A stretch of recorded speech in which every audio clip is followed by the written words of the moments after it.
இந்த நாள் இனிய நாள். நேரத்தை வீணாக்கும் 3 விஷயங்கள் என்னவென்று அறிந்து கொள்வோமா? முதலாவது, தவறி போனதை நினைத்து கவலைப்படுவது.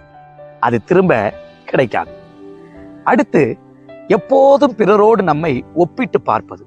அது நிச்சயம் பலனளிக்காது. கடைசியா, மிக முக்கியமான ஒரு விஷயம், எல்லா மனுஷரையும் திருப்திப்படுத்த பார்க்குறது. அது நடக்கவே நடக்காது. பாருங்க, இன்னைக்கு மனுஷன் இந்த 3க்கு பின்னாடிதான் ஓடிக்கிட்டே இருக்கிறான். காரணம், நான் இதை தொலைச்சிட்டேனே, இதை எழுந்துட்டேனே, இது எப்படியாவது எனக்கு திரும்ப கிடைக்கணும்னு சொல்லி பின்னோக்கியே ஓடுறான். அதை நிச்சயம் திரும்ப வைக்க முடியாது.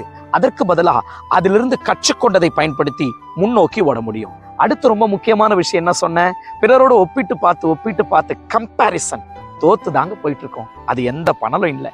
கடைசியா கவனிச்சிங்களா? நம்ம எல்லாரையும் திருப்திப்படுத்துற மாதிரி வாழ முடியாது. நமக்கேற்ற வாழ்க்கையை வாழ்வோம். நாம திருப்தியா இருப்போம்.